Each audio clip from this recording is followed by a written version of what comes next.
Suratu Al-Kahf, ang yungib. Sa ngalan ng Allah, ang mahabagin, ang maawain.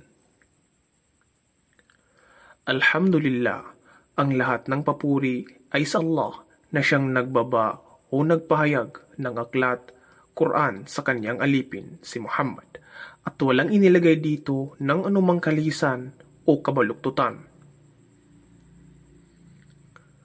Bagkus ito ay kanyang ginawang matuwid upang bigyang babala ng isang mahapding parusa mula sa kanya at upang bigyan ng magandang balita yaong mga naniniwala na gumagawa ng mga gawaing matuwid para sa kanila ay isang mabuting gantimpala, ang paraiso.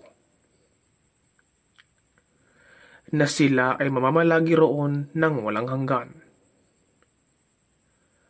At upang bigyang babala yaong mga nagsasabing ang Allah ay nagkaroon ng isang anak na lalaki.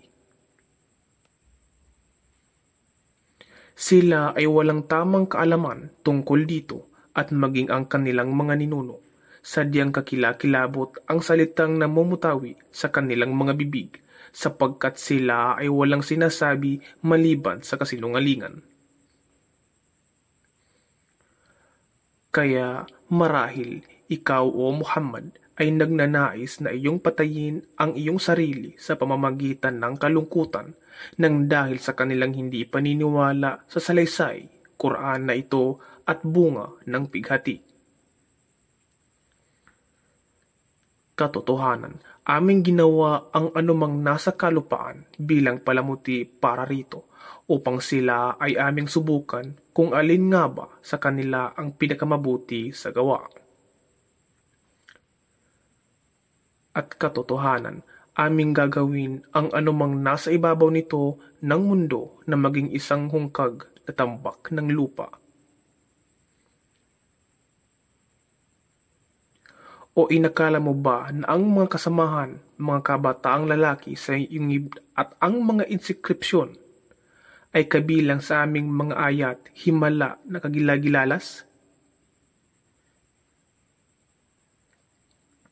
Alalahanin nang ang mga kabataang lalaki ay nagsitakbo sa loob ng yungib at nagsabi, "Aming Panginoon, igawan mo po sa amin ang habag mula sa iyong sarili at gawin mo pong magaan para sa amin ang aming mga gawain tungo sa matuwid." Kaya aming tinakpan ang kanilang mga pandinig sa loob ng yungib para sa ilang bilang ng mga taon. Pagkalipas ng maraming taon, sila ay aming ginising mula sa pagkatulog upang aming ipakita kung alin sa dalawang pangkat ang pinakamahusay sa pagbibilang kung gaano nga ang panahon ng kanilang inilagi sa yungib. Aming isasalaysay sa iyo, O Muhammad, ang kanilang kasaysayan ng magkatotohanan. Tunay nga na sila ay mga kabataang lalaki na naniwala sa kanilang Panginoon at sila ay aming dinagdagan sa patnubay. At aming pinatatag ang kanilang mga puso nang sila ay nanindigan at nagsabing, ang aming Panginoon ay ang Panginoon ng mga kalangitan at kalupaan. Kailanman ay hindi kami mananalangin sa alinmang Diyos bukod sa Kanya. Kung nagawa naming sabihin ito, katiyakan na kami ay nakapagsabi ng gayong kalaking kalapastanganan. Sila na aming mga mamamayan ay nagturing bukod sa Kanya ng mga ibang Diyos. Bakit hindi sila magpakita ng malino na katibayan para sa pagsamba sa kanila? Kaya sino ba ang nakahigit sa kamalian kaysa sa isang naglulubid ng kasinungalingan laban sa Allah? Ang mga kabataang lalaki ay nagsabi sa isa't isa, at kapag kayo ay nagsitiwalag sa kanila at sa anumang kanilang mga sinasamba bukod sa Allah, magkagayon kayo ay humayong magtungo sa yungib, ilalaganap ng inyong Panginoon para sa inyo ang kanyang habag at pagagaanin para sa inyo ang inyong mga gawain para sa inyong kaluwagan. At kung ikaw ay naroroon lamang, iyong masisilayan ang araw kapag ito ay sumisikat, lumilihis ng papalayo mula sa kanilang kinaroroon ng yungib sa dakong kanan. At kapag lumulubog, ito ay nagdaraan mula sa kanila sa dakong kaliwa, habang sila ay nakahimlay sa maluwang na kinaroroonan. Iyan ay nagmula sa mga ayat, himala o kapahayagan ng Allah. Sino man ang patnubayan ng Allah ay matuwid na patnubayan. Ngunit, sino man ang kanyang hinayaang maligaw, kailanman ay walang matatagpuan para sa kanya ng isang tagapangalagang magpapatnubay. At iyong aakalain na sila ay nakagising, subalit lingid sa iyo sila ay natutulog, at sila ay aming ibinabaling sa kanilang kanan at sa kanilang kaliwa, habang ang kanilang aso ay nakaunat sa dalawang unahang paa nito sa bukana ng yungib, bilang bantay sa pintuan. Kung sila ay iyong makikita, katiyakang ikaw ay magnanais na makalayo mula sa kanila ng tumatalilis, at katiyakan ikaw ay labis na mangingilabot sa kanila.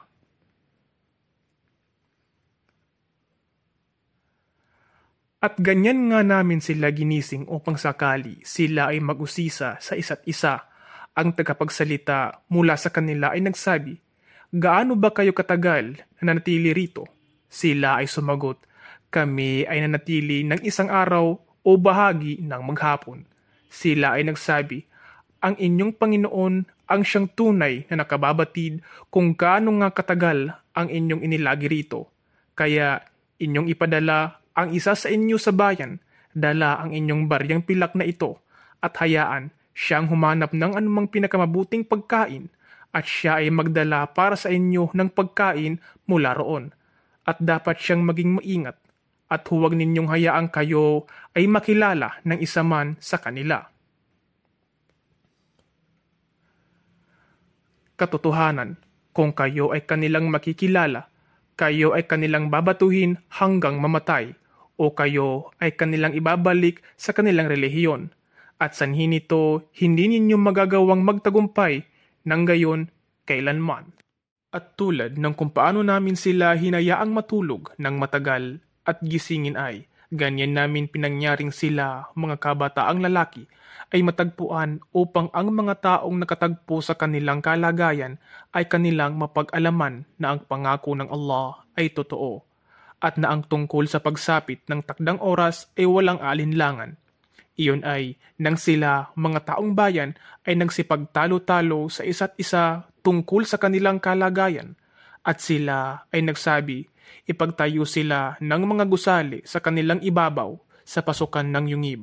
Ang kanilang Panginoon ay higit na nakababatid sa kanila, at yaong mga nangingibabaw sa gayong pagtatalo ay nagsabi, katiyakan na kami ay magtatayo ng isang puok ng pagsamba, masjid para sa kanila. Sila, mga taong nagtatalo, ay nagsasabi na ang kanilang bilang ay 3, ang aso ay pang-4 sa kanila, at ang iba ay nagsasabi sila ay 5, ang aso ay pang-6 sa kanila, nanguhula sa di nakitang pangyayari, at ang iba ay nagsasabi na sila ay 7 at ang aso ay pang-8 sa kanila. Sabihin mo sa kanila, O Muhammad, ang aking Panginoon ay lubos na nakababatid ng kanilang tamang bilang, walang nakababatid sa kanila maliban sa mangilan-ngilan. Kaya huwag kang makipagtalo tungkol sa kanilang kasaysayan maliban ng may malinaw na katibayan, at huwag kang sumangguni tungkol sa kanila sa sino mang kabilang sa kanila. At kailanman ay huwag kang magsabi ng anumang bagay, katiyakan, aking gagawin iyan bukas. Maliban na ito ay dapat mong dugtungan ng katagang Insyaallah kung naisin ng Allah, at alalahanin mo ang iyong Panginoon kapag ikaw ay nakalilimot nito, at sabihing, maaring ang aking Panginoon ay magpatnubay sa akin tungo sa higit pang malapit kaysa rito sa matuwid na asal. At sila ay nanatili sa kanilang yungib sa loob ng 300 taon at karagdagang 9 na taon. Sabihin, Ang Allah ay lubos na kababatid kung gaano nga katagal ang kanilang pananatili sa yungib. Sa Kanya ang kaalaman ng ghaib, di nakikitang bahagi sa mga kalangitan at kalupaan. Sadyang Siya ang lubos na nakikita at lubos na nakaririnig. Sila ay walang tagapangalaga bukod sa Kanya, at Siya ay walang katambal sa Kanyang mga pagpapasya ng isa man. At bigkasin mo, O Muhammad, ang anumang ipinahayag sa iyo sa aklat, Quran, ng iyong Panginoon. Walang sino man ang makapagbabago ng kanyang mga salita, at kailanman ay wala kang matatagpuang iba pang makanlungan bukod sa Kanya.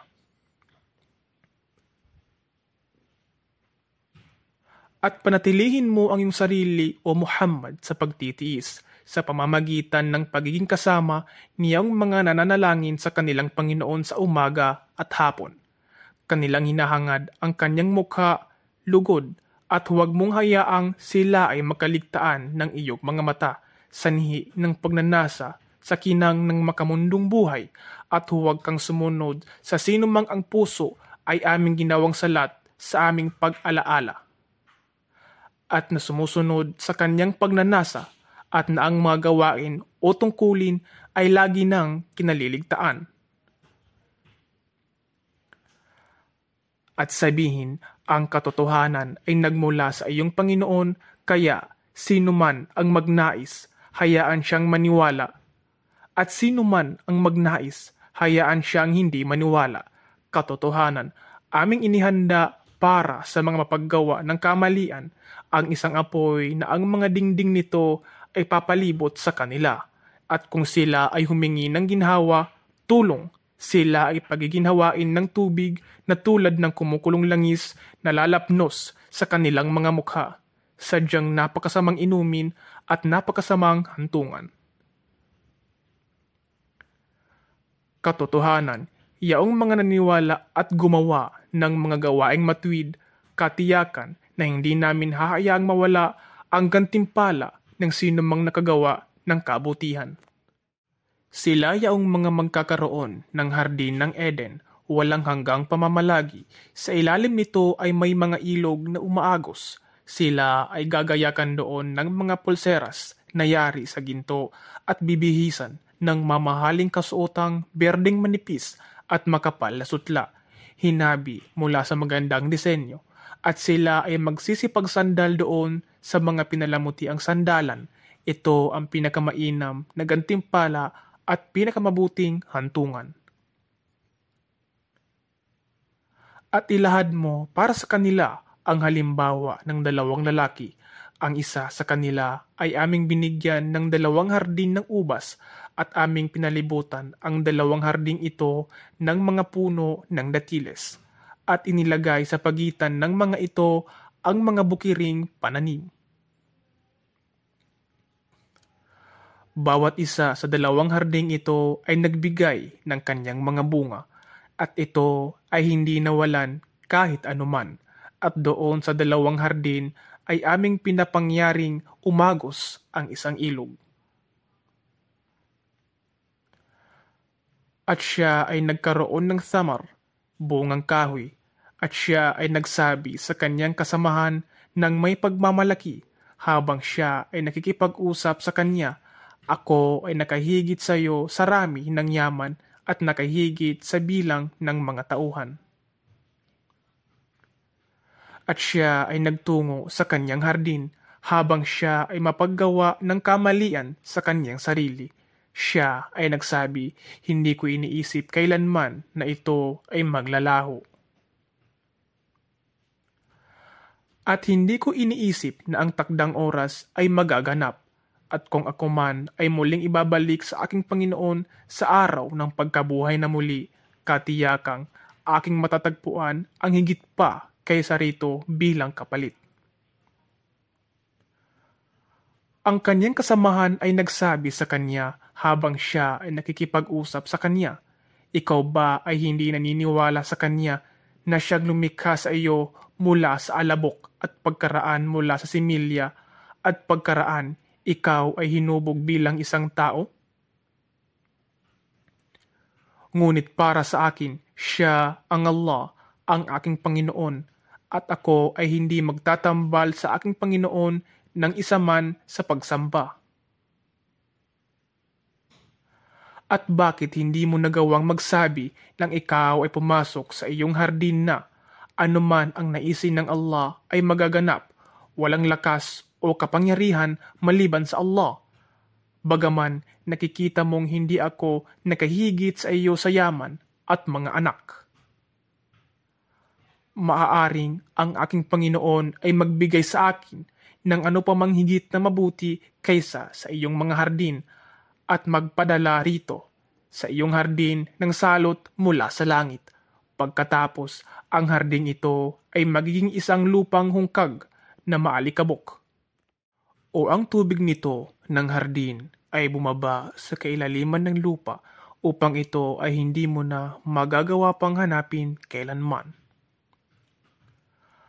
At ang mga bunga nito ay pinalibutan ng pagkabulok, kaya sinimulan niyang pilipitin ang kanyang mga kamay sa panlulumo sanhi ng anumang panahong kanyang iginugol dito, habang ito ay bulok na ngalaglag sa balag nito at nagsabing, sana ay hindi ako nagtambal sa aking Panginoon ng isa man. At siya ay walang naging kasamahan upang siya ay matulungan bukod sa Allah, at hindi niya magawang ipagtanggol ang kanyang sarili.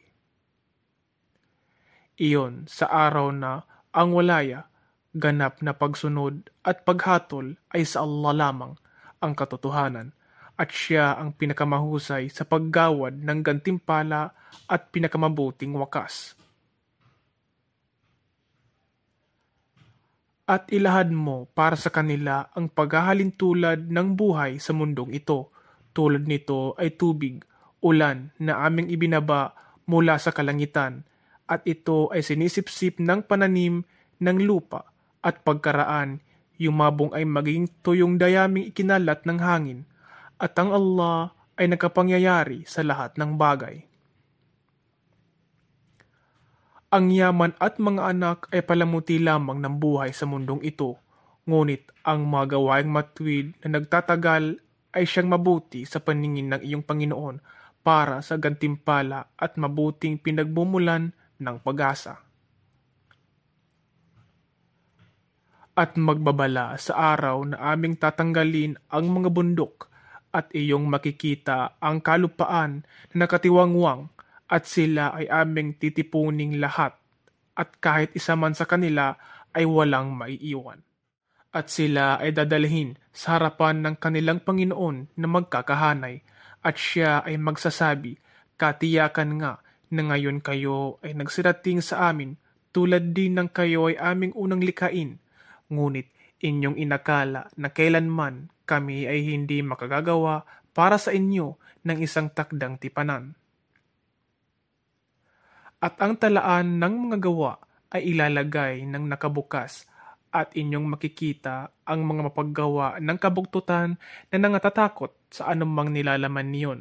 Sila ay magsasabi, kasawian sa amin, ano ba ang talaang ito na hindi nagiiwan ng maliit o ng malaking bagay, bagkus ito ay kanyang binibilang, at kanilang matutunghayang nakatala ang anumang kanilang ginawang naroroon sa kanilang harapan, at ang iyong Panginoon ay walang dadayain sa pagbibigay ng kabayaran laban sa kanino man.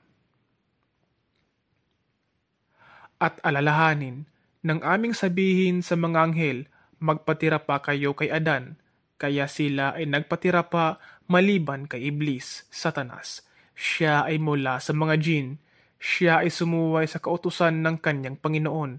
Kaya kayo ba kung gayon ay magtuturing sa kanya at sa kanyang makampon bilang mga tagapangalaga o kaibigan bukod sa akin, samantalang sila ay inyong mga kaaway? Napakasama nito para sa mga mapaggawa ng kamalian bilang isang kapalit. Sila ay hindi ko ginawang mga saksi sa paglikha ng mga kalangitan at kalupaan o sa paglikha ng kanilang mga sarili, at hindi ko maaaring kuhanin ituring ang mga mapagligaw bilang tagapagtangkilik, mga alalay.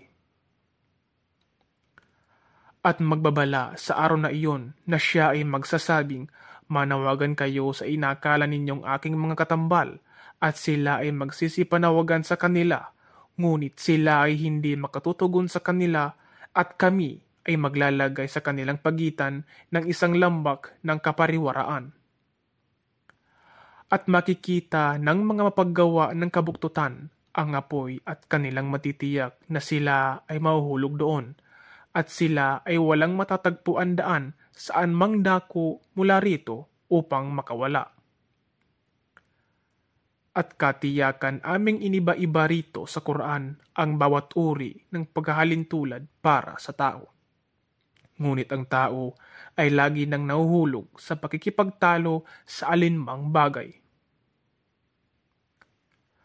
At walang makapipigil sa mga tao mula sa paniniwala at mula sa paghingi ng kapatawaran sa kanilang Panginoon kapag ang patnubay ay dumating sa kanila, maliban na ang mga dating kaparaanan o parusa ng mga naunang mamamayan ay muling maulit, o di kaya ang parusa ay dalhin sa kanila ng harapan. At kami ay hindi nagpadala ng mga sugo maliban bilang mga tagapaghatid ng magandang balita at tagapagbabala. Ngunit yung mga di naniniwala ay nakikipagtalo ng may kabulaanan upang ipawalang saysay sa pamamagitan nito ang katotohanan, at kanilang itinuring ang aking mga ayat, kapahayagan, at ang anumang ibinabala sa kanila bilang isang panunuya. At sino ba ang gumagawa ng kamalian na higit kaysa sa isang pinaalalahanan sa mga ayat, kapahayagan ng kanyang Panginoon, ngunit lumalayo mula sa mga aral nito, at siya ay nakalilimot sa anumang kasamaang ginawa ng kanyang mga kamay?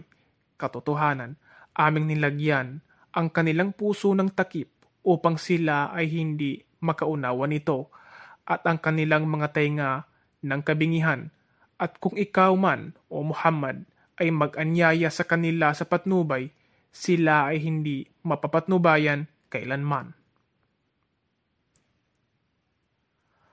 At ang iyong Panginoon ay ang mapagpatawad, tigib ng habag, kung siya ay magpapataw ng parusa sa kanila para sa anumang kanilang pinagsumikapan, katiyakang kanyang mamadaliin ang parusa. Ngunit sa kanila ay isang takdang tipanan. Bukod dito, sila ay walang matatagpuang paraan ng pagtakas mula roon. At ang mga bayang ito, aming winasak ang mga mamamayan nito nang sila ay nagkamali, at kami ay gumawa ng takdang tipanan para sa kanilang pagkawasak. At banggitin nang si Moises ay nagsabi sa kanyang batang lalaking alipin, ako ay hindi magtitigil sa paglalakbay hanggang marating ko ang sangandaan ng 2 dagat, o di kaya ako ay magpapatuloy sa paglalakbay habang buhay. Kaya nang kanilang marating ang sangandaan sa kanilang pagitan, silang dalawa ay nakalimot sa kanilang isda, kaya nakuha nitong makapasag sa daang patungo sa tila lagusan ng dagat at madulas na lumalayo. Kaya nang kanilang malagpasan ang dalawang ito, siya, Moises, ay nagsabi sa kanyang lalaking alipin, magdala ka para sa atin ng pagkaing pang-almusal. Katiyakan nga na tayo ay nakaranas ng labis na kapaguran sa ating paglalakbay na ito. Siya ay nagsabi, nakita mo ba nang tayo ay tumigil sa bato, at katotohanan, aking nalimutan doon ang isda, at walang ibang gumawa nito upang ako ay nakalimot kundi ang Satanas, na nararapat kong banggitin ito, at ito ay nakaalpas sa dagat ng kagilagilalas. Siya, si Moises, ay nagsabi, iyan ang ating pinaghahanap, kaya silang dalawa ay nagbalik, kanilang sinusundan ang mga bakas ng kanilang pinagdaanan. At kanilang natagpuan ang isang aliping nabibilang sa aming mga alipin, si Khidr, na aming pinagkalooban ng habag mula sa amin, at tinuruan ng tiyak na kaalamang nagmula sa amin.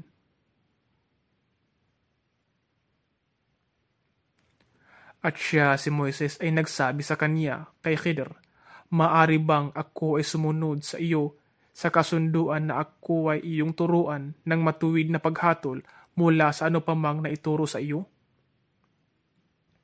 Siya, si Khidir, ay nagsabi, "Katotohanan, hindi mo ako makakayanang pagtiisan. Paano ka magkakaroon ng pagtitiis sa ano pa mang hindi sakop ng iyong kaalaman?" Siya, si Moises, ay nagsabi, "Kung naisin ng Allah, ako ay iyong matatagpuang matiisin at ako ay hindi susuway sa iyong ipag-uutos." Siya, si Khidir, ay nagsabi, "Sa makatuwid, kung ikaw ay sumunod sa akin, huwag mo akong tatanungin tungkol sa anumang bagay hanggang ako na ang magkusang bumanggit nito sa iyo." Kaya silang dalawa ay nagpatuloy sa paglalakbay hanggang nang sila ay sumakay sa sasakyang dagat, barko. Kanyang binutasan ito ang barko. Siya, si Moises, ay nagsabi, "Binutasan mo ba ito para lunurin mo ang mga taong sakay nito? Katotohanan, ikaw ay nakagawa ng isang nakakikilabot na bagay." Siya, si Khidir, ay nagsabi, "Hindi ba sinabi sa iyo na hindi mo ako makakayanang pagtiisan?" Siya, si Moises, ay nagsabi, "Huwag mo akong sumbatan sa anumang aking nalimutan at huwag mo akong pahirapan sa aking mga gawain sa iyo." Kaya sila ay kapwa nagpatuloy sa kanilang paglalakbay hanggang kanilang matagpuan ang isang batang lalaki at ito ay kanyang pinatay. Sinabi ni Moises sa kanya, "Pinatay mo ang isang taong walang malay, gayong siya ay wala namang pinatay? Katotohanan, ikaw ay nakagawa ng isang karumal-dumal na bagay." Siya, si Khidir, ay nagsabi, "Hindi ba sinabi ko sa iyo na kailanman ay hindi mo ako makakayanang pagtiisan?" Siya, si Moises, ay nagsabi, "Kung ako man ay magtatanong ng ano pamang bagay pagkaraan nito, magkagayon huwag mo na akong panatilihin pa bilang iyong kasama sa lakad. Ikaw ay nakakuha sa akin ng isang dahilan." Kaya sila ay kapwa nagpatuloy sa paglalakbay hanggang nang sila ay dumating sa mga mamamayan ng isang bayan. Sila ay humingi sa mga mamamayan nito ng pagkain, ngunit sila, mga tao, ay tumangging magbigay ng kabutihang loob sa kanila. At doon ay kanilang natagpuan ang isang bakod na malapit ng mabuwal. Kaya ito ay kanyang initayo. Sinabi ni Moises, "Kung minarapat mo lamang, maaari kang kumuha ng kabayaran para rito."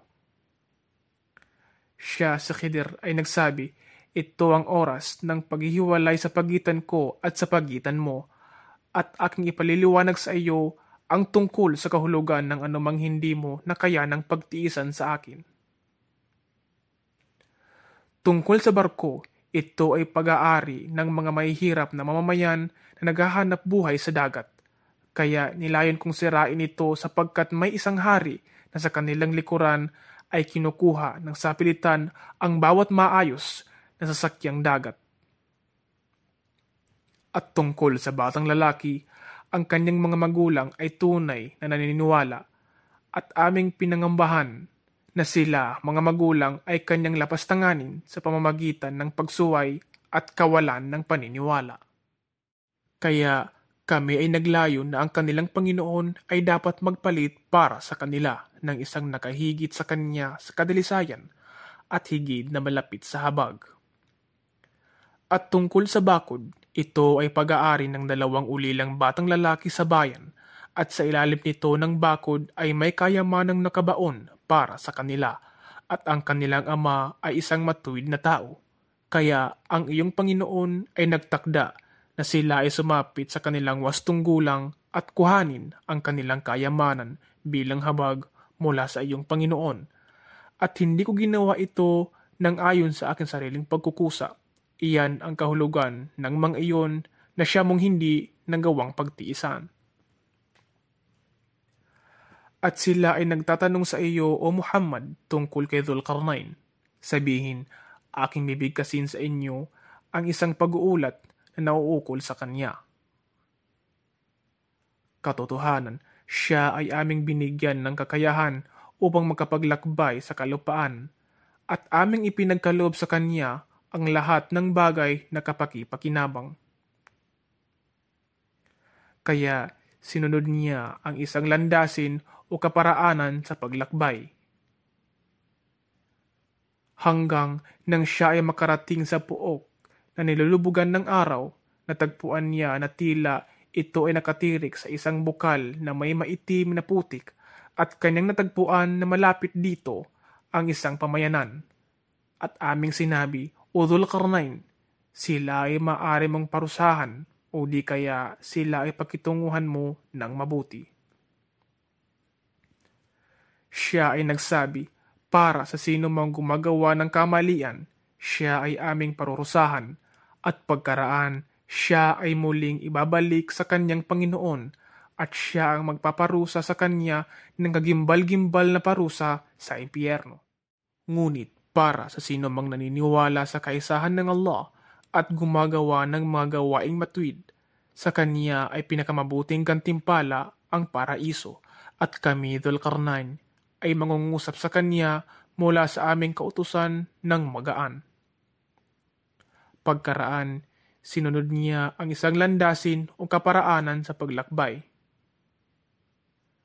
Hanggang nang siya ay makarating sa dakong sinisikatan ng araw, silangan, natagpuan niyang ito ay sumisikat sa isang pamayanan na kami ay walang ginawang anumang pananggalang laban dito sa init ng araw. Tulad ng unang pamayanan sa dakong kanluran ay ganyan nga, at aming sinaklawan ang lahat ng kanyang taglay na kaalaman. Kaya sinunod niya ang isang landasin o kaparaanan sa paglakbay. Hanggang nang kanyang marating ang 100 lambak sa pagitan ng 2 bundok, natagpuan niya sa gilid ng 2 bundok ang isang pamayanang mahirap makaunawa sa kanyang sariling salita. Sila ay nagsabi, O Dhul-Qarnayn, katotohanan, sina Ya'juj o Ma'juj ay kilala sa pagiging mapaggawa ng katiwalian sa lupain, kaya maaari bang kami ay magtakda para sa iyo ng gastusin bilang kabayaran upang ikaw ay gumawa ng bakod harang sa pagitan namin at sa pagitan nila? Siya ay nagsabi, ang anumang itinatag ng aking Panginoon sa akin ay higit na mabuti kaysa sa anumang inyong inaalok. Kaya ako ay inyong tulungan sa pamamagitan ng inyong lakas. Ako ay gagawa sa pagitan ninyo at sa pagitan nila ng isang saplad harang. Bigyan ninyo ako ng mga pira-pirasong bakal hanggang ng kanyang mapatag ang mga ito sa pagitan ng dalisdis ng 2 bundok. Siya ay nagsabi, ito ay inyong hipan ng malakas hanggang nang ito ay kanyang nagawa na tulad ng apoy. Siya ay nagsabi, dalhan ninyo ako ng lusaw na tanso upang aking buhusan ang ibabaw nito. Kaya sila, sina Ya'juj o Ma'juj, ay walang kakayahang magdaan sa ibabaw nito at walang kakayahang makapasok dito. Siya, si Dhul-Qarnayn, ay nagsabi, ito ay isang habag mula sa aking Panginoon. Ngunit kapag ang pangako ng aking Panginoon ay dumating, ito ay kanyang gagawing patag, at ang pangako ng aking Panginoon ay sadyang totoo. At sila ay aming iiwanan sa araw na iyon, na humahangos sa isa't isa, at pagkaraan ang tambuli ay hipan, at sila ay aming titipuning lahat sa isang pagtitipon. At aming ipakikita ang impyerno sa araw na iyon sa mga di naniniwala na nakatanghal. Yaong ang kanilang mga mata ay nasa loob ng takip ay inalis mula sa pag-aalala sa akin at wala silang kakayahang makinig. Kaya yaon bang mga di naniniwala ay nag-aakala na kanilang maituturing ang aking mga alipin bukod sa akin bilang tagapangalaga? Katotohanan, aming inihanda ang impyerno bilang tirahan para sa mga di naniniwala. Sabihin, ipagbibigay alam ba namin sa inyo ang manghigit na nawalan tulad ng kanilang mga gawa? Yaong ang kanilang mga pagsisikap ay nawala sa buhay sa mundong ito, samantalang sila ay nag-aakalang kanilang matatamo ang kabutihan ng kanilang mga gawa.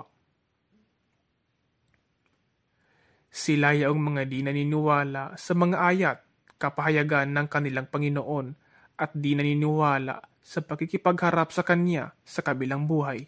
Kaya ang kanilang mga gawain ay nawalan ng halaga at sa araw ng pagkabuhay na muli, wala kaming itatalagang timbang ng kabutihan para sa kanila.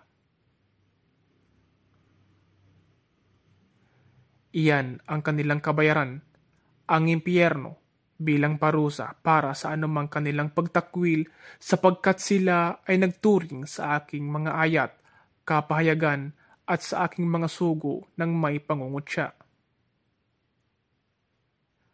Katotohanan, iyang mga naniwala at gumawa ng mga gawaing matuwid, sila ay magkakaroon ng mga hardin ng Firdaus, paraiso bilang tirahan. Doon, sila ay mamamalagi nang walang hanggan, sila ay hindi maghahangad na mailipat mula roon. Sabihin, kung ang dagat ay mga tinta para sa panulat ng mga salita ng aking Panginoon, katiyakan, ang tubig nitong dagat ay mauubos bago pa man maubos, umasaid ang mga salita ng aking Panginoon, kahit kami ay magdala ng isa pang dagat tulad nito bilang karagdagan. Sabihin, ako ay isang taong katulad lamang ninyo. Ipinahayag sa akin ng ang inyong Diyos ay tanging isang Diyos, ang Allah. Kaya sino mang umaasa sa pagkikipagharap sa kanyang Panginoon, hayaan siyang gumawa ng mga gawaing matuwid at huwag siyang magtambal ng isa man sa pagsamba sa kanyang Panginoon.